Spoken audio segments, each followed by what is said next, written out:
In the name of Allah, who is the most beneficent and the most merciful. Assalamu alaikum.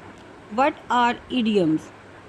We often read and hear the phrase, language is a living thing, but most of us do not stop to think about how and why this is true. Living things grow and change, and so does language. One can readily recognize differences between Shakespeare's English and the English of modern authors. But present day English is also growing and changing, and these tendencies are not so easy to recognize. Since the general tendencies of present day English are towards more idiomatic usage, it is important to see that language is developing. Idioms are not a separate part of the language which one can choose either to use or to omit, but they form an essential part of the general English vocabulary.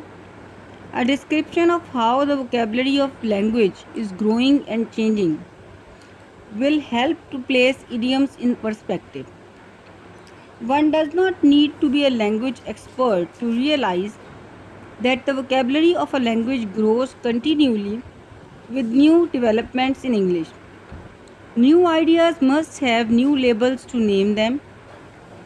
Without new labels, communication of these new ideas to others would be impossible. Most such words come from English of special subjects such as science, technology, psychology, sociology, politics, and economics. Words which already exist can also take on particular meaning in a particular situation. For example, to lock someone out usually means to lock a door in order to prevent someone from entering. However, the verb has a special meaning in the context of industrial relations. It means that the employers refuse to let the workers return to their place of work until they stop protesting. The noun of a lockout is also used in this special context, and it is therefore a new word in the language.